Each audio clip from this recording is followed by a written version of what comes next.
Hi, this is Randy Randall of No Age and host of the podcast Hyphenate with Randy Randall. I want to welcome our newest sponsor of the show, DistroKid. DistroKid helps musicians get their music on all the major streaming platforms, and artists keep 100% of their royalties. Hyphenate listeners get 30% off at distrokid.com/VIP/hyphenate. Again, that's distrokid.com/VIP/HYPHENATE. Go get your music streaming everywhere now.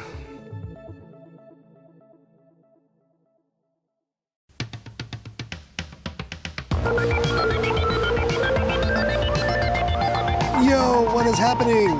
Welcome to Hyphenate with me, Randy Randall.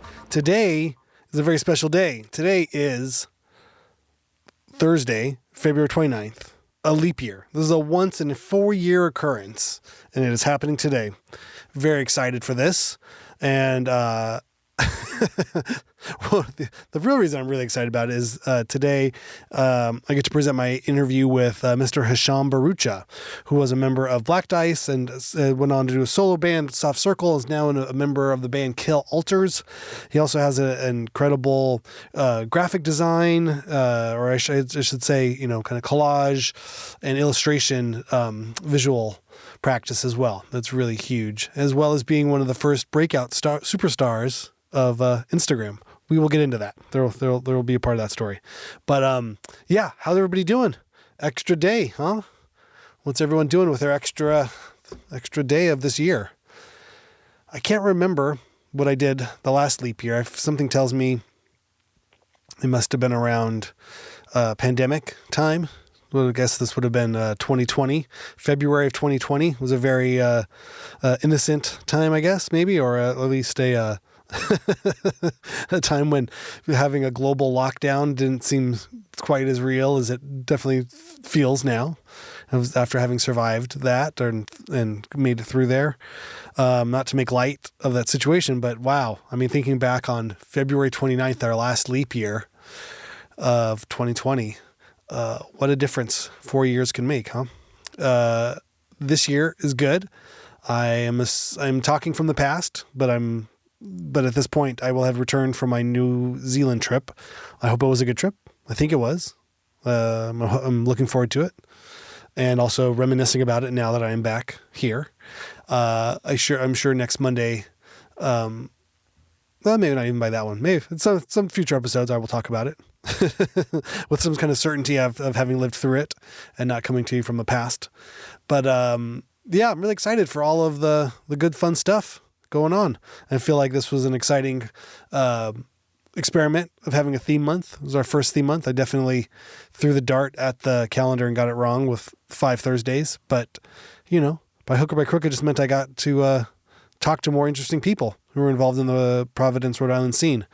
As you will hear, Hisham has a lot of great stories coming up. But yeah, let me know how everybody's doing. Write us at hyphenatehalftime@gmail.com or find me on the Instagram at Randy S. Randall. And yeah, let me know what you're thinking of it. And I'm going to throw it to Mr. Hisham. Let's do it.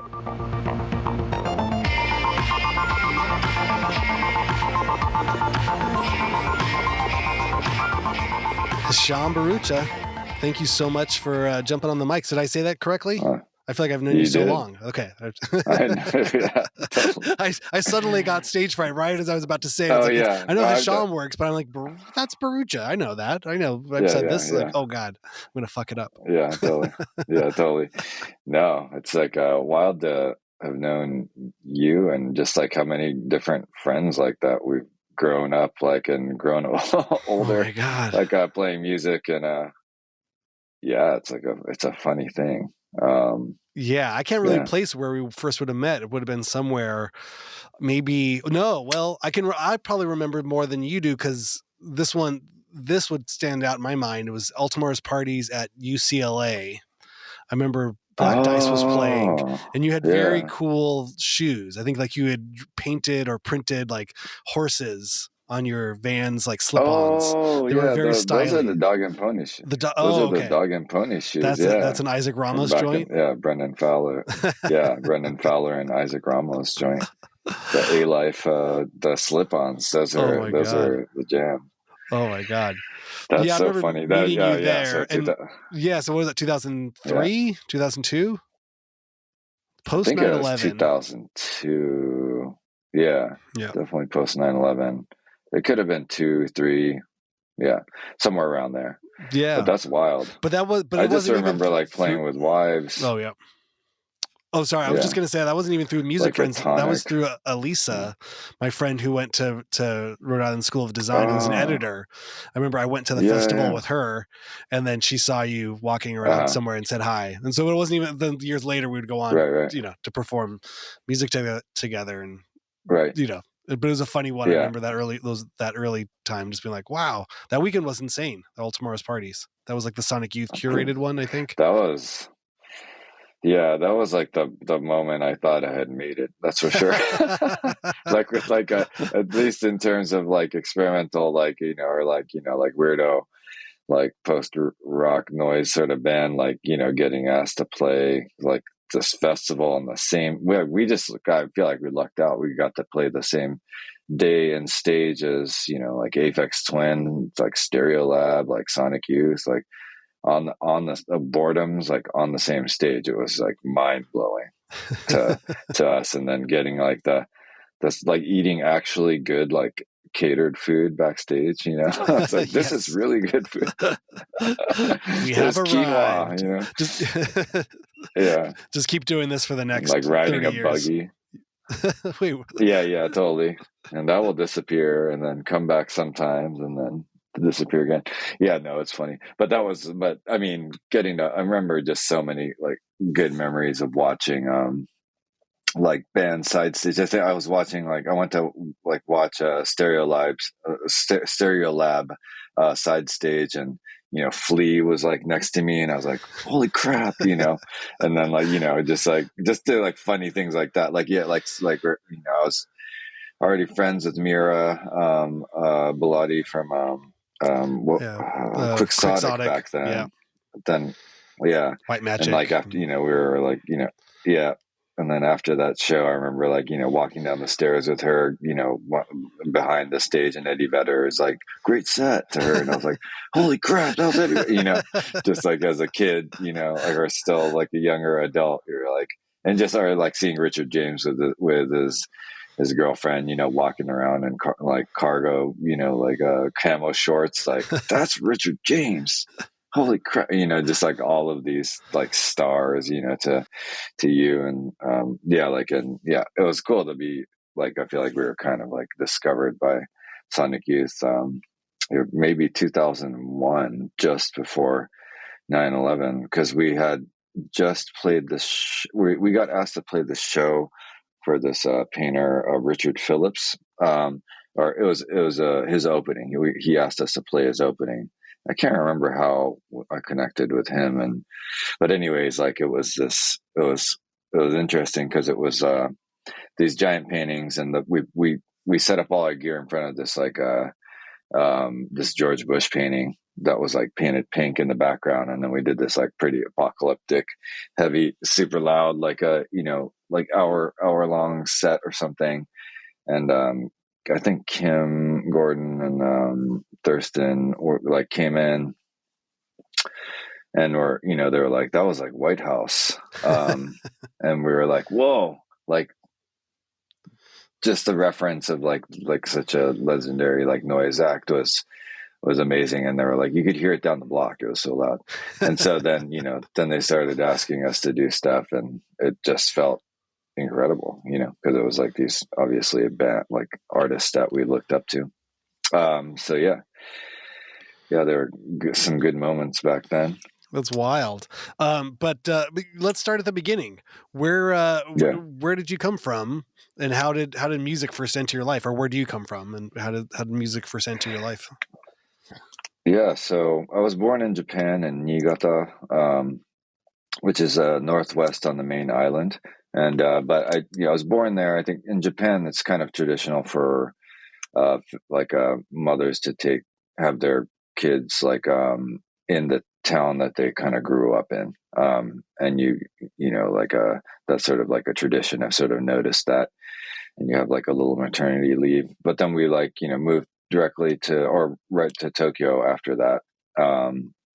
And my mother is Japanese and my father is Indian Burmese, and had kind of like gone to Japan to go to college, and met my mom there, and had my brother first and then me.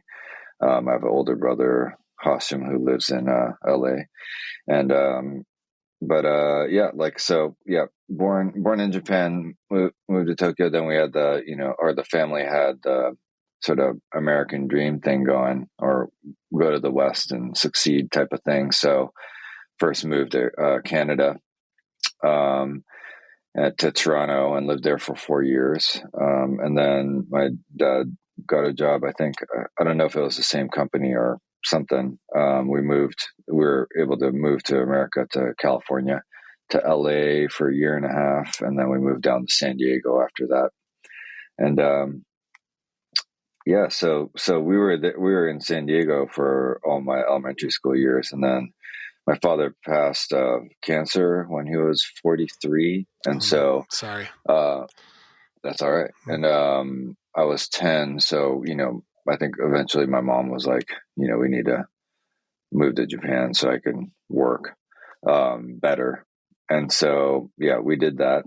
And I was sort of like going back and forth just in the summers to San Diego to like, see my friends there and skateboard and stuff. And yeah, so it was sort of half in Japan and half in, or like mostly in Japan and then some in San Diego. But yeah, it was interesting to sort of grow up like sort of going back and forth, and like, losing my dad as a kid definitely sort of made me grow up quickly. But yeah, I mean, I was always into music. Like, it kind of started maybe even, I'm trying to think, maybe it was like through skateboarding, or I mean, it like, I was like a, metalhead kid, like in elementary school. I mean, I guess like post sort of getting into, I guess like Michael Jackson and like uh what other, I'm trying to think of like the cassettes I like owned. Like I remember getting like a In Excess kick, maybe at the same time as I got like Iron Maiden's Somewhere in Time or something like that. So it was like a funny sort of like crossover, and then then I went sort of more heavy into the metal stuff. As I started learning bass like in junior high, and then I started having bands and stuff in junior high. Yeah, it would be like the only place that I feel like I could like feel sort of like like comfortable, and like I have a spotlight. 'Cause I wasn't good at sports or anything like that. I mean, I did like swim and martial arts and stuff, but I still felt like I wasn't, I definitely wasn't like cool like the jock kids or whatever at school. Kind of like typical, even in, even in Asia, same stuff, but yeah, like yeah, so I like always kind of I played bass first, so that was like my main instrument, kind of basically because of Cliff Burton. Um, and my brother played bass too, so that also was an influence. And yeah, so I just like would play bass and sing in bands, and it was like the punk thing. It was kind of like more. I feel like when I really started playing music or got good enough to play, it was already like I was playing in like pop, like kind of alternative bands, like or how you would call it back then, Yeah. like put like indie punk, sort of like mixing all that stuff together. Yeah. That's incredible. Did it feel, I mean, obviously, bouncing from Japan to San Diego, like, did you feel at home anywhere? Or was it sort of one of those things of sort of like, just floating through the world, where you sort of, was there expectations, like I would imagine in a Japanese cultural, academic way? Did your mom have that pressure on you, or was Mm-hmm. it a different sort of situation that you felt a little bit more free and kind of just loose in the world? That's a really good question, because it was something that was a big topic for me growing up. I'm half Japanese and, half Indian, Burmese, and in Japan, like it's a monoculture mainly. So back then, at least, there were a lot of less half or mixed people. So, even if my Japanese was like, perfect, I'd look different. So, you're kind of treated differently, and it's subtle, it's kind of one of these, like, not even like aggressions, but like not even a microaggression, but just treated differently. And I sort of always wondered why, I was like, why why can't I fit in? And then, so then I feel like when I first moved back, I really had a hard time understanding, like, I mean, kids don't grow up. I mean, people don't grow up unless something really severe happens in their life. Right. So I can't put it on those kids to like know what I had been through, in terms of my dad dying, and sort of like then questioning life so heavily, at a pretty young age. Um, and but it was pretty hard in terms of like, like in America, like individuality is a big thing. You learn to speak up about your opinions. Like it's very embedded. Like it's something that people don't even think about here. But like but when you go to a country where that's not the case, you really stand out. Mm. So I definitely dealt with that, and was like, oh, nobody wants to talk about anything. But then, like kids just, maybe especially boys, like at that age, or like they just aren't grown up yet. They're just still running after each other playing tag, and you're like, I was just like, what's going on here? Like, yeah, like y'all are babies. Like, I was just tripping on that. I remember. But then, like, but music helped me like sort of like make friends, because, they were like the kids that were like, oh, you like metal? We like Guns N' Roses. I was like, I like Metallica, or like I like Anthrax or whatever, like you should Yeah. get into the heavier stuff. And then, it's funny now because now, like, Metallica's like pop, but like, back then it was still, this thing like but yeah, so that stuff was hard. But then it's funny, like I did it so much back and forth, like, eventually I realized I had like really become pretty Japanese, in my personality. And so when I moved back, to the States, for college, I was really shocked, um, at how Japanese I was. It was like a real cultural, like I had to readapt to Western, being more Western.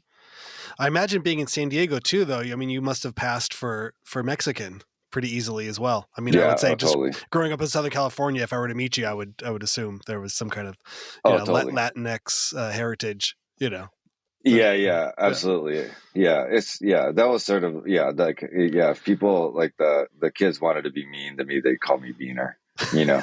But like, and then I Sorry to get like, laugh. It's so there's this one.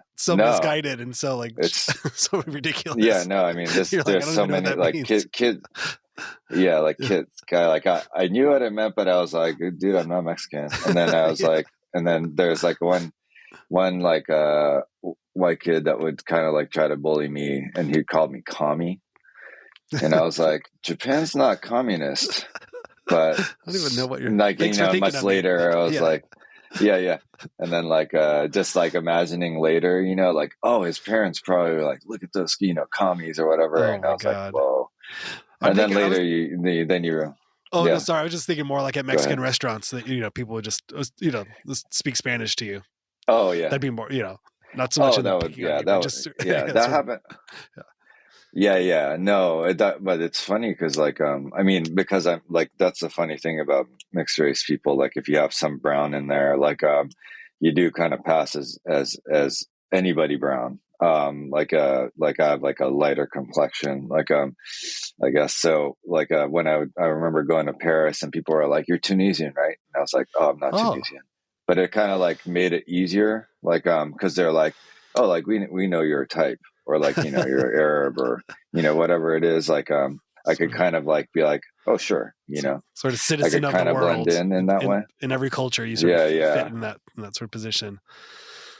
yeah, Yeah. visually, yeah. So that can be like kind of like a weird safety zone, like, it's funny, it could be obviously go both ways, but like, yeah, it's a funny thing. And everybody who's like has like deals with any kind of race issues, you just sort of like, you have to accept it, and you have to just be like, okay, how am I going to use this to my advantage, or how am I going to just like avoid conflict by like being like, oh yeah, whatever, yeah, Yeah. it's a weird thing. Yeah. Sorry to spend Yep. so much time on it. I just was No. curious, I think just in the regard of Yeah, like, no, I appreciate that. yeah. And also, just, and then moving through the world, I think a lot of those things, those early sort of milestones do set sort of the pace and tone for what we would go on to do in our lives, or just being comfortable in situations, or being familiar with having to ride lines between genres, or between social situations, or just that understanding. I think that's one thing I've learned through doing this podcast, just for these few short Right. months I've been doing it. It feels like there's usually Yeah. something in how we grow up that sort of allows for that sort of comfortability between worlds, where it doesn't have to just be, Yeah. we're just understanding that life isn't all one thing or all the other thing, or not having sort of that faith of like, Oh, well, totally. one direction, well, one box is all I need. It's usually like, I think there's about Mm-hmm. 10 or 15 boxes that I could kind of check off and Mm-hmm. feel comfortable, sort of, whether it's through work or life or just any kind of creative endeavors. The hyphenate sort of idea Absolutely. fits there.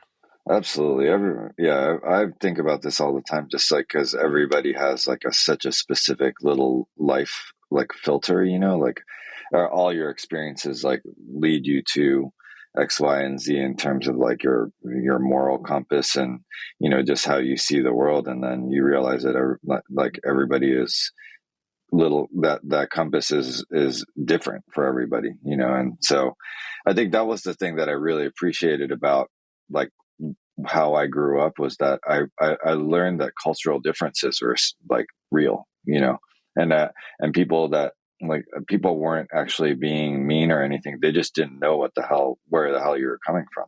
And so a lot of times I find myself, if I'm like, oh, that person's being weird, and I'll be like, oh, they just like are, they're just weird because they don't know what I'm talking about or can't relate to it, or, and I could sort of be more accepting. And I think like people who are sort of out, like kind of put on the outside in some way, like they see that they can sort of like, they know that, like that the cultural differences, and sort of your upbringing and what you were taught by the world around you, sort of like, sculpt your mind. And then you need to, if you're somebody that can sort of inform them that the world is not just that way, then you kind of have to help them understand that.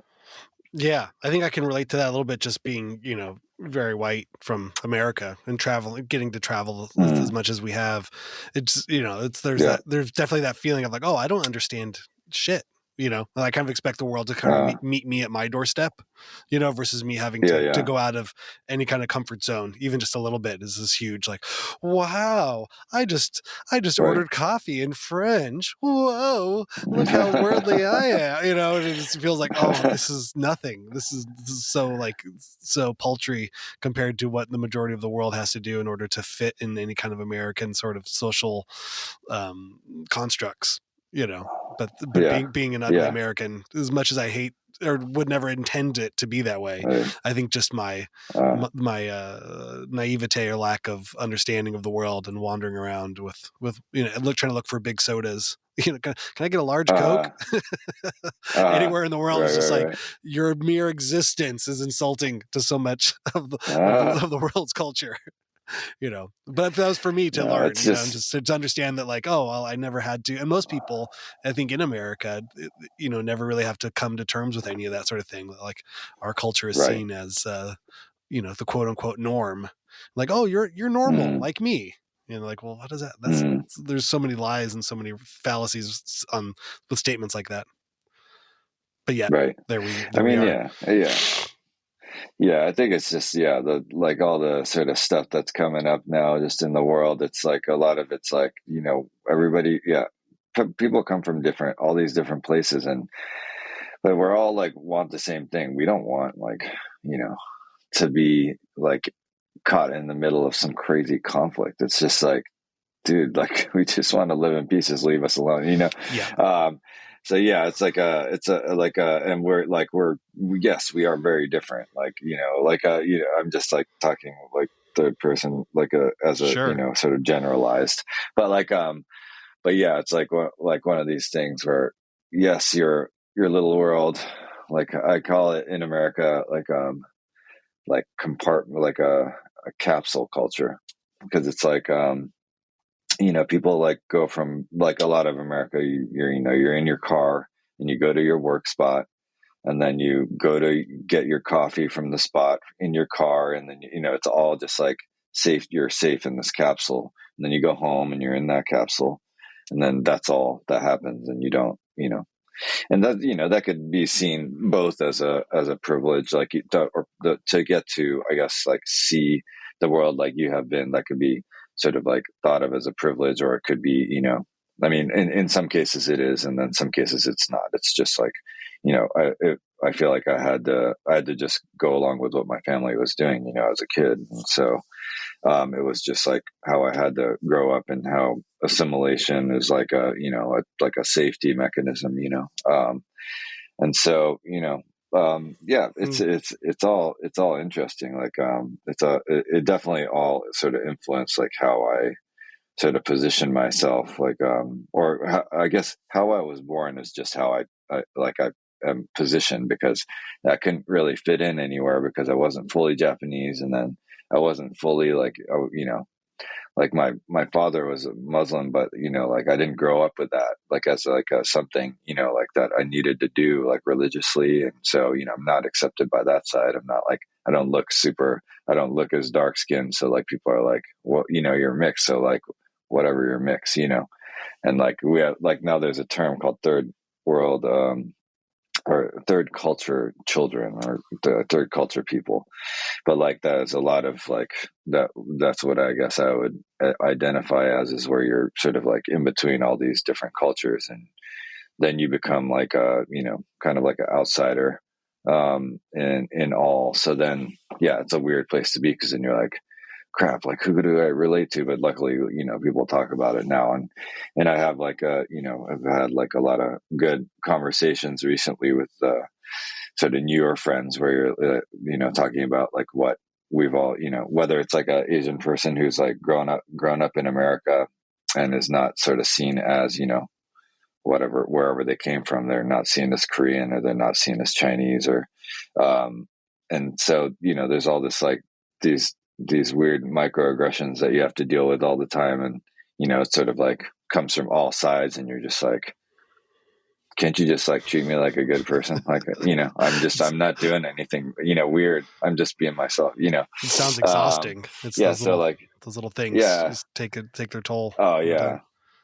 Yeah, it really builds up. It's like really, it's really annoying, but like, but whatever, like, again, like, I feel blessed to have like had all the experiences that I've had, because I was mixed race, and got to sort of like live around, in different cultures, um, and have to sort of assimilate, and made me sort of appreciate, that I was sort of caught in the middle to a certain degree, between all these cultures. But then I have like a rich sort of background that I could try to sort of like, learn about, the things that I didn't get to learn about my father's side of the, family. I try to learn now, and there's just there, and as an artist, like I think you just like try to tap into. It's interesting to sort of like go deeper into yourself as you get older. You have like a little history in life now, and then Mm-hmm. you can sort of see what you've done, and then touch on what you've done before, and then, oh wait, I want to do something different, or like something related to that, but is more in this direction. And it's a in that way, I think it's a interesting and exciting place to be, like when you've sort of like have a like a certain amount of work that you've put out into the world, and you're like, okay, like what am I going to do next, This is what informs it. especially when it becomes, yeah, and like how we have to make a living from it. So if we're at this level, of trying, or we've chosen these lives to, like sort of stay creative, and then you get older, and you're like, oh, I don't really want to, always have to be away from my family, or like, yeah. So it's like I don't know. There's so many different like elements, I think, that people like, who aren't like don't make a living from like just their creative work, there's a lot of like little elements, and we all figure out different ways, right? Like, Yeah. yeah, this is Well, like survival. yeah. Well, I wanted to kind of get into that. So then from kind of bouncing back and forth, San Diego, Japan, and then and music, Yeah. bass and punk metal sort of taking hold. Where does college fall in? You go to Hmm. Rhode Island School of Design in the late '90s. How does that come Yep. about, and what was that experience like? Yep. Just being in Providence. Yeah. So I was like, I thought I was gonna stay in Japan originally. When I was in high school and I was studying to go to a Japanese art school, but I found that it was going to be really rigid. Like, basically, like in Japan, you have to do these really specific tests, like drawing tests. And if you're gonna, I thought maybe I would go into graphic design and try other stuff. So, I was learning these like there's basically like two-dimensional design but by hand, because you have to do all this stuff like drawn, and so you had to like learn how to draw realistic pencil drawings and stuff. And I went to like a after school thing to try to learn that, and I started really late. Like most people start like in junior high, and you get really good at it, obviously. It's just like muscle memory kind of. um, and so I just started late because it was like halfway through high school already. And I was then I also saw that Japanese art schools are really rigid in terms of you being able to, or students being able to take classes in different departments. Because I was like, I want to try different stuff. I don't want to just do one thing. I don't want to just do graphic design. And they were like, yeah, that's not how it works in Japanese art school. So I had a cool English teacher, this guy Will. I forget Will's last name, but he was like a younger teacher, and we bonded over music. And he like even went to like a Fishbone show with him once, like in like like ninth grade or something. But while he was there, like I asked him, I was like, what, like I like lived in California when I was young, like what art schools are cool or good and on the East Coast. It seems interesting. And so he told me about Parsons and RISD and some other schools. And so I was lucky enough to get to go and check out the colleges, like on a little summer trip. And like I remember going to Parsons, and then it was just like all the cool kids looking you up and down with their dyed purple hair or whatever. And I was like, nah. And then I remember the bus ride to RISD. It was just beautiful. New England's just so beautiful. Like in the, I guess like late summer, maybe it was. And yeah, I was just like, I want to go here. So luckily I got in. And so that's sort of like how I went to RISD. And yeah, it was a really good time. I started in '94. And it was just like, I mean, it was like did you ever see that movie Real Genius? Oh It's yeah, with like Val Kilmer and yeah, Anthony yeah, Edwards. Yeah, yeah. yeah. It's kind of like that. It kind of felt like that, like when I arrived, because it was just, or like, like the opening scene and like when like Harry Potter goes to Hogwarts. It was like all the weirdos. Yeah. And I was like, hell yes, Yes. this is amazing. Like, I remember walking through the dorms and people had like art installations already going and like weird video camera setups. And I was just like, this rules. So, and then like, it happened that just that I remember like, wearing like a boredom shirt, like to like this one cafe that did shows. And or you could throw shows there, and like I think it was Matt Brinkman, but or Ryan Chippendale. They're like, if you like boredoms, check this out. And the flyer said like, like marching band, I think. And then it said like come up to Brown's like whatever the name of the building entrance, like at midnight. And like something will happen. So I'm like, oh no way, what's this? Like so I go there at midnight, and I just hear this clanging eventually, and there are all these people in these crazy costumes like playing marching drums, and I was like, this rules, like and so I was like, I just like found the people I wanted to connect to, because I was already like at the end of high school, I was already getting into boredoms and noise music and stuff. Like I'd sort of like already I'd seen like Eye from Boredoms do like his hardcore band Concrete Octopus, and that was my entry point to Boredoms, it was just like blew my mind. I was like, this guy's the most amazing performer. I've never heard anything like this. I want to get into it. Heard about Boredoms, and through high school, got to see Boredoms a bunch, and like but anyways, like going back to college, like I had this sort of like I wanted to do experimental stuff like with a heavy sort of like heavy music sort of mixed in. So eventually, like a freshman, oh yeah, I remember like jamming like at the and in the basement of the refectory, the cafeteria at RISD, there's some rooms, and like I'm sure like it was crazy loud and annoying, but we got like a bunch of people like started jamming down there, and some of the older kids like invited me to come jam, and it was like Brian Gibson from Lightning Bolt and this guy Christy Caracas, who's an amazing animator, but but they like invited me to jam, and I was doing all this noise vocal stuff because I was really into I had like like done this stuff in some of my high school bands, with effects and like noise effect. Like I would just like make effects like feedback and do pitch shifter stuff, and so I was already doing like the pedal sort of noise thing like in high school, which annoyed the crap out of my brother. Because I had no filter. I would just do it like at 8 a.m. just because I was like, this feedback sounds amazing. Yeah. Yeah, totally. Yeah, this is so cool. And be like, what the hell are you doing? It's like 8 in the morning. But yeah, but so like I was doing that stuff, and they're like, oh, you should like Christy was like, you should play in Brian's band, like a Lightning Bolt. It's like it's like like it was, he was basically like it's meant to be. So I like I play like I think like maybe Chippendale and like Ryan both like checked out what I was doing, and they're like, yeah, come and jam with us. So that's sort of like how the Lightning Bolt, like joining Lightning Bolt thing started. Like they had already been playing for a minute, and they're like a year older than me, and I think they had done like 2 gigs or something, and then I joined, and then I played in that band for, I mean, like now, back then it seemed like forever, but now it's like nothing, a year and a half in that band, But that's huge in college but years. it was That's a whole career for some bands. Yeah, totally. Yeah, totally. True.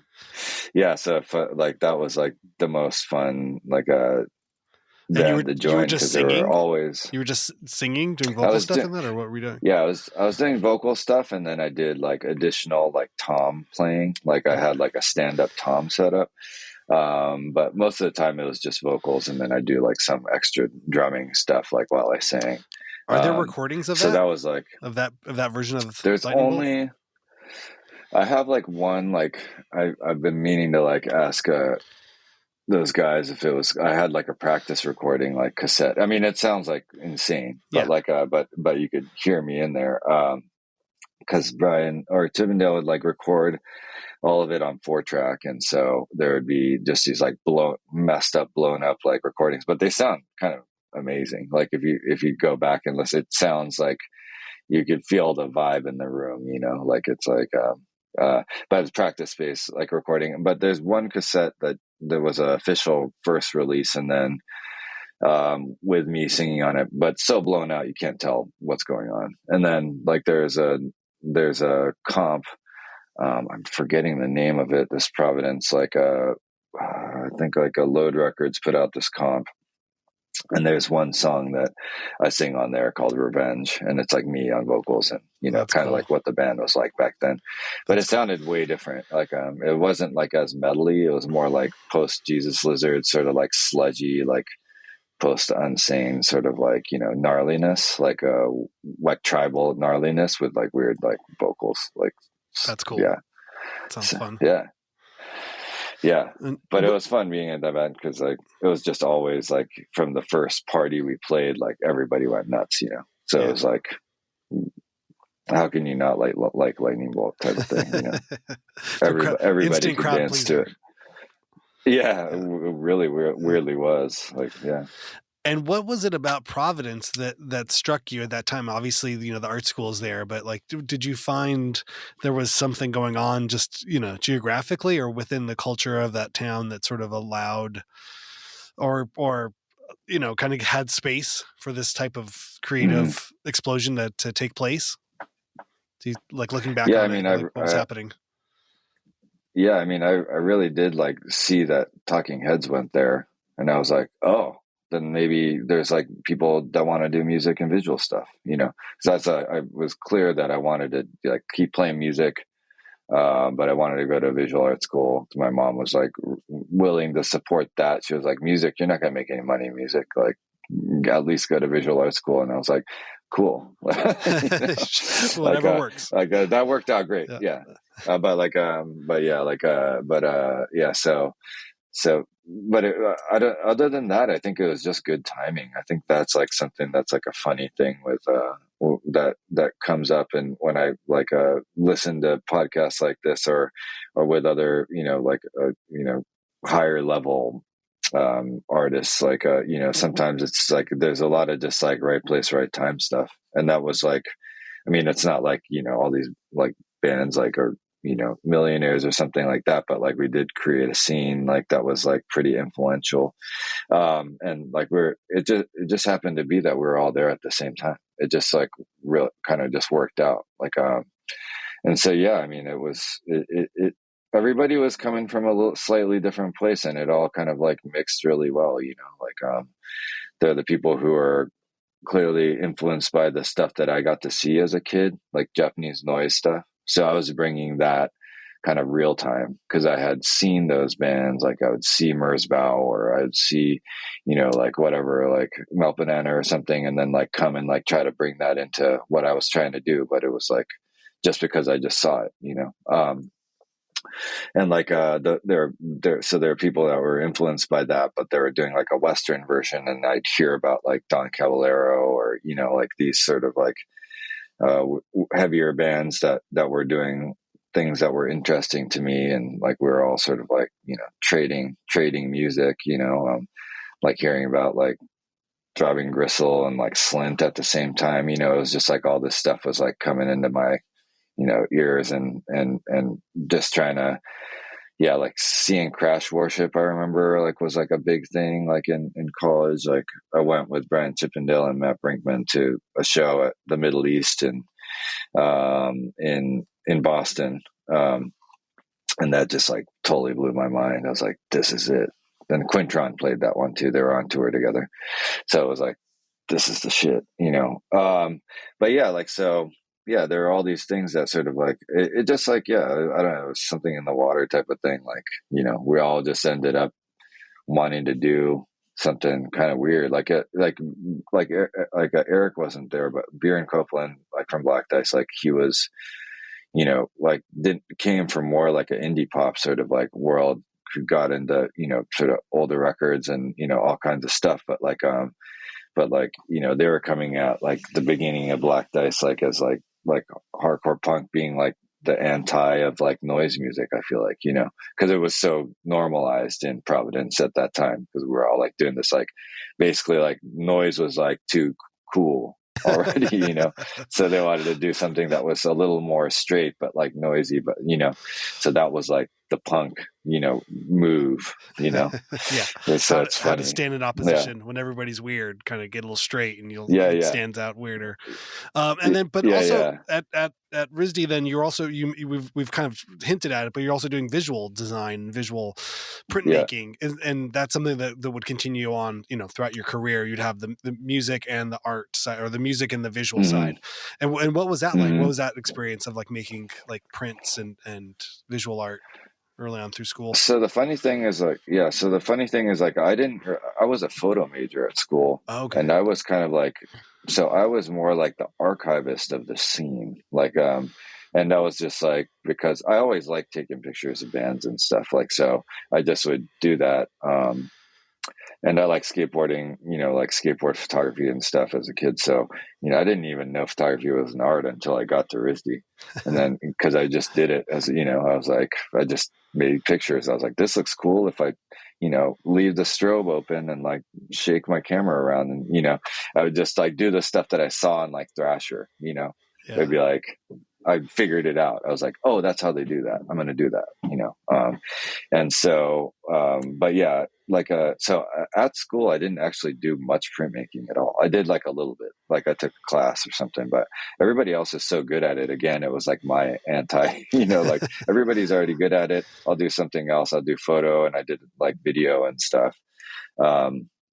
And so I was really focused on that. I thought I was going to be, like a journalistic photographer, like shooting 35 millimeter. I was like very devoted to that style. And I think I was pretty good at it back then. But then, like, after school, it was just like I came from the era of like film only, so it was just so expensive that, like, after like the school facilities to process the film and stuff disappeared, I was like, I can't afford this. Like, there's no way I can do this. So that's when I really started making other stuff. Cause like this is jumping forward a little bit, but at the end of RISD, a bunch of, like Black Dice went on tour, and we could come back to some of this stuff, but like, I think in 98, like Black Dice, we do our first tour, like just based off of like the Gravity Records 7-inch that we put out. And then we moved to New York cause, Eric got into school, and then Sebastian Blank was playing with us still then. Sebastian Blank is an amazing painter, musician. He was playing bass. And so he was happy to move to New York. And me and Bjorn were like, oh, maybe we could we'll keep the band together, and like, we'll try to work on an art career at the same time, So, so we moved into like that doesn't sound intimidating. Let's move to New York and keep the band going and become artists. Yeah, which is incredible. Totally. Or like, I thought it would be like, I thought it would be something that, cause like it was back in the day of like, you send your, like the class, or they teach you about business, would be like, send your slides to the gallery and they'll check it out and see if like, I was like, yes, I'm going to get a show. And, it took years. It's perfect. But like, but it was, but anyways, like, what was the point of this? Just making other kind of art instead of doing photography. You kind of getting into illustration. Yes. And that's what it was.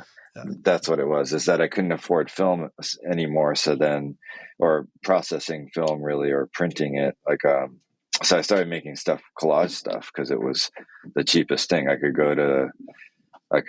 just go to like the Strand and get $1 a book, and like cut it up and make stuff. And then Bjorn was doing collage stuff too. So I was like, oh yeah, let's like. I'm gonna do this too. So that's sort of like when I started making different things, and that just like kind of kept expanding, and that sort of led to making murals and stuff, because I was trying to make these like project collages and then paint them, and so I was just trying different stuff, and it's sort of like all organically sort of like was happening. Things are growing, and like me, then you're like meeting people who do similar things in New York, make visual stuff and play music. It was like meeting like Brian DeGraw from Gang Gang before Gang Gang Dance was a band, when he was still doing Cranium with Jim, I forget Jim's last name, but Cranium was a DC band because they were from DC, and just like they had been in New York, and they were still doing that band. Just like it was just all pretty organic. Like New York it was really fun to just be like a young adult in New York, and just like going, like playing shows and meeting people at the shows. I think that's really kind of like how it started. And like the slightly older kids, like, or young adults, like that, like our old roommates, like, would like set up a show on a rooftop, and and like we would play that and get shut down in like two minutes or whatever, so funny memories of that kind of thing. Oh yeah. But yeah. Well, it's funny you mentioned, kind of journalism or photography as sort of a, the first passion, at least through art school, because I was just talking to my wife this morning. I told her, we were going to talk, and she brought up, she's like, oh yeah, Hisham was like the first friend I had on Instagram. Like you somehow like were in part of like an Instagram, like suggested by page, I think in the earliest days of Instagram, totally. And you were able to kind of like have a second life through that. I mean, how did that just happen to you? Or I mean, are you? But I mean, what was your reflection on that? I mean, this would make sense. Yeah, I'm sure to no, a lot of people who, I'm sure we were not the only ones that you were suggested to. oh no, totally. No, totally. That was like that because people always like are like, how does like I'm sure they're like, how does this guy have so many followers? Because I'm not like an influencer, Right. but there wasn't even a word for that. Like, but it was a super user Oh was my what you were God. called back then. Okay. Yeah. So like I feel like I was always kind of like Bjorn from Black Dice would tease me and he would be like, you were social media before social media existed. Because I was just like a promoter, like kind of like a fan of everything. So Yeah. I'd be like, oh, you like this, you should go see this guys, or like this art show I went to see was awesome. Yeah. I'd tell people about stuff. And then that turned into like, oh, I could put it on the internet. Yeah. Whereas So I Bjorn was was kind like, of like a professional cynic or professional hater. Yeah. totally.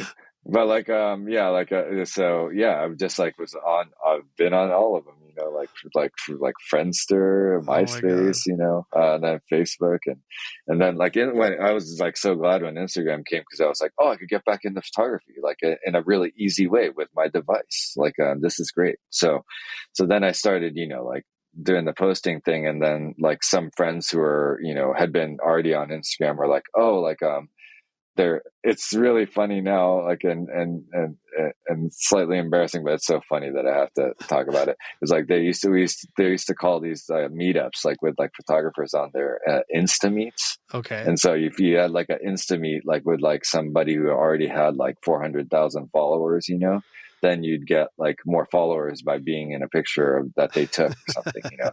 And then we'd all take pictures together, It's like the baby but it was like nascent sort super, of scene of what would go on to change the world, and but not knowing it yeah, at the right. time. Yeah, the kind of Yeah. early Yeah. ideas. Yeah, that's Yeah, incredible. totally. But it was funny. Like, I mean, we were like, it was like a era of a lot of very cheesy photos and like, like filters. Filters. Yeah, the filters And are the so, big thing. yeah, so many, yeah, totally. And the hashtag started, but yeah, it's funny. But yeah, so basically like I kind of like got into that like me and Kate, like, my wife got into that world because we were just like into taking pictures, and then we just happened to have friends who were already getting these big, like it was like Ed Drosty from Grizzly I was Bear gonna back say, then. yeah, Like, Ed was the other one that was like, yeah, you and Ed were yeah, kind of on everyone's suggested friends. Like, if you just signed up to Instagram, like, follow these yeah, guys. yeah, You're like, okay, yeah. do you? Yeah, so the people, Yeah, yeah, so new, like newer people on these platforms don't know about the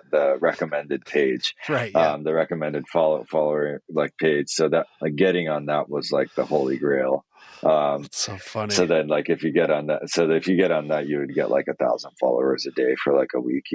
And so that's how I have, That's wild. But it's like it's funny. I just like had like a weird like spike like last year, and there was like that happened again. And I was like, how did I never figured out why, but it happened again. Do you still have And millions of so followers? I haven't looked. I've been so out of I the have loop. 102K followers now. Oh, no, Whoa. 101K followers now. Wow. So like yeah, like it went down to like 96, like and then back up. But again, this like it's bots and stuff, like whatever. But it like Yeah. but it's funny that like but it does help with work stuff. I bet. I mean, that sort of became It's part of the coin of the kingdom yeah, of the new world of like, oh, cool. Like in terms of booking yeah, shows or just doing anything, it sort of was like, now there's totally, an official metrics of popularity. yeah, It's like, yeah, you yeah. can't just pretend to be And now popular. They can really check you. Like, are you actually yeah. that popular? Yeah. Yeah, they could even check you like they check like they can check your metrics from the outside now. Like it's a funny thing. I remember trying to get like a discount on a snare drum once because it was like a company that was like, and they're like, oh, it doesn't look like you have many drummer followers, so we're not going to give you the discount. I'm Oh, like, I guess that's fair, yeah. Yeah. But numbers aren't just numbers. It's micro nano Yeah, data of like, who yeah, can tell yeah, who actually follows what. It's yeah, gnarly. But I thought yeah, I just thought that was interesting, just from in terms yeah, of yeah, like you thinking about photography and journalism, as kind of part of that, the yeah. original And that's creative why idea. like. Yeah. Yeah, and like taking early pictures of you and Dean, like just like like I like even when like Black Dice was, or when Animal Collective was still just like you know not what they are now, like touring with Black Dice, and I just take portraits of everybody because that's what I did, like and like it's nice to have those pictures now, but it's wild to just see how young we are, and like I don't know. I still don't have enough money to like scan all my negatives. Like I would basically just shoot, and I had a friend who worked at a lab in New York, and she would just process everything for me for free, like on the DL. And that like saved my life, but I couldn't afford to like get contact sheets like when she left. So like I have like thousands of pictures that are just negatives, and so occasionally I'll open up the boxes and it's just like daunting because they'll find it'll be like, I'm sure I could find like an incredible picture of you that I was like, oh, I didn't even remember. I remember it now that I see it, but right. It's just like wild. so much like you definitely need a photo book in the next couple of years. Oh, that's exactly what you see up here. Is that what this is? These are all photo books. Boxes of negatives and film. Yeah, these are There's like one up there that says ATP. That was probably from the ATP that we were just talking about. Amazing. And then there's 2002 negs. Yeah, so European Tour Spring 03. Yeah. All right, so there's about six or seven photo books just sitting on a shelf behind you. Oh yeah. Well, after the call, maybe, Well, we can talk publishers after this. See who's got the cash to pony it up to lay it out. Cool, man. Well, I appreciate you taking the time to jump on here. I know there's a million other things we didn't get to. I mean, we're definitely we could go part 2 and part 3, part 4. Totally. But I wanted to make sure we talked. I'm doing this interview will be part of a Providence month. I think I'd mentioned that, just sort of nice. Looking back on it. Right. I think there's something fun, but I did screw myself totally. And I picked February, which I thought would be the shortest month for my first theme month of this podcast. But it turns out this February has 5 Thursdays, so I've been bitching and moaning as I'm making these. Like, I have to find another, I have to find more people to interview. So it's been good. But it's been really good. I mean, it's a good excuse for me just to talk to more people, but there's more to come for sure. Yeah. If you need any connects for the old Providence folks, like, let me know. Oh my God. Yeah. Well, I think definitely by next February, if you have it unlocked, Providence part 2. No, but like, it's like anything. There's never enough. 2. There's never enough time to really hear everybody's stories, because I do love just talking and hearing the personal stories as well. I think there's an oral history. Talk about a book or a film or a short form TV show. I mean, Providence from 95 to 2005 would probably be this insane. Right. Maybe we get Jesse Eisenberg and Timothy Chalamet and to portray totally. to portray that all would these be bands. good. Yeah, that'd be good. It'll happen eventually. There's it is funny. But like, I mean, and just maybe the last point is like every town has like a scene, like as you all like created like around the smell, and like just like it's just like amazing how deep that influence can be, like over like so many different like just like generations of creative people. All the younger, super young kids that got to see you all, like, or like in all the different bands, and, but I mean, you it's everything. I mean, you and the Bryans and everything that was coming out of Providence at that time was such a huge influence on everything we were doing in LA. Mm-hmm. I think at least for my generation or my social circle, it was just it was like the word of law has come down. Beaches and Canyons has been released. Like, dude, there's hard pivot points. Like, okay, well now now we need samplers. Now we need to figure out what this is, what that is. I think there was a lot of there was a lot of influence that was felt. For things that were coming out, and we're just a year or two younger, but I think we were just so excited and kind of running around, like with chickens with our hair on fire. But just hearing everything we're hearing was so exciting. Like, wow, oh my God! And I remember when Lightning Bolt played at the Smell. It was definitely a bomb that kind of dropped in the middle of that world. Of like, we could all do this. We could set up on the floor. We could set up over in that corner, and then just just those little stones that get dropped in, just kind of the ripples that go out. It was a huge influence on Dean and I and everybody that we were playing with, and so it's nice to be able to acknowledge that here and and kind of just say thank you. I don't know if thank you is the right word. That feels too direct, but just in a way of just like it was a huge feeling. I mean, I always assumed people knew we were ripping them off. It was kind of one of those obvious things. Like I could tell, you can always tell when somebody's like, oh yeah, they're just doing what we're doing. Like, but they're cool. They're cool about it. So hopefully we weren't too annoying about all of our blatant influences. Oh no, I never even saw it that way at all.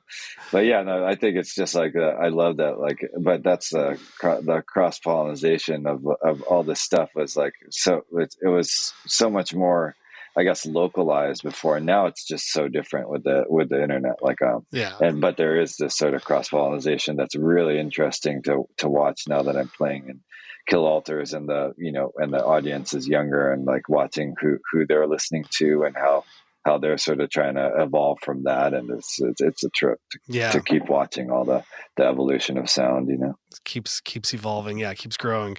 Cool, man. Well, is there anything, you mentioned Kill Alters. Can you give a shout out of where you want people to follow you, to find out more about you? What's the best way for people to keep up with everything you're doing? Yeah. I mean, like, I guess Instagram is the easiest place. Like my Instagram is Soft Circle together. And then Bonnie, my bandmate, like runs the Kill Alters page. It's just Kill Alters, I think. And, it's Alters, ALTERS. We're going on tour West Coast, like, with us, starting in Texas, going up, through Arizona and all that, California into Washington, with this band CPU Buddha and Murder Pact, and they're like friends of ours, definitely similar sort of like weirdo electronics with drums and intensity, like that we've sort of carried on from our era of just getting in the crowd. So yeah, it should be fun. So if you all are out there, come on out. Awesome, man. Well, thank you so much. I appreciate it. Part 2 to come soon. Hopefully sooner than later. Yeah. Awesome. Yeah. Thanks, Randy. Thanks. Oh, damn. What a great interview. I mean, Hisham's just rad. He's definitely one of my favorite people out there. And it was great to get to sit down and sort of spend some time and hear his story. Definitely did not know a lot of those details. So it was really nice to be able to go, just take time to catch up. I feel like a lot of these podcasts are just another way of me sort of just catching up with friends who I hadn't talked to in a while. And we kind of do for a phone call, and you sort of wrap it into a podcast and, have a very set sort of time for rambling and talking, chewing on it. I really appreciate Hisham taking the time to do that. I appreciate you all for taking the time to listen. And I hope everybody's Leap Day is going great. I hope everybody does something strange and unusual and interesting with their one extra day this year. I don't know why. It should be like a holiday, shouldn't it? Shouldn't we all just get off of work or have like everything just shut down? It's a special day. It's only once every 4 years. Why do we have to just have a normal Thursday? Anyway, I hope everyone's having some kind of fun celebration. If you celebrate any strange traditions on Leap Day or have any special things you like to do every leap year, let me know. Write in hyphenate@gmail.com or find me on Instagram at Randy S. Randall. And let me know. What do you do with your Leap Day, with your special Leap Day? I think my wife had told me 2 of her friends had gotten married on a Leap Day. And so every 4 years they have a anniversary. I don't know what they do the other 3 years in between, what their anniversary plans are. But I thought that was fun. That's a fun idea. Or what if you were born on a Leap Day, right? I remember that being something in elementary school. We think about like, whoa, you only have a birthday every 4 years? Trip out. Well, congratulations to all the people having babies today, to all the babies being born on a leap year. Let me know what you're doing. Well, I guess not the babies don't let me know, but if you are a person who has a leap year birthday, let me know on that one. If you're a baby, just go be a baby. Just shit yourself and eat and sleep all day and try to leave your parents alone. Let them get some sleep. But you know what I'm saying. All right. Have a good one. Have a good leap day, everybody. I will see you on Monday.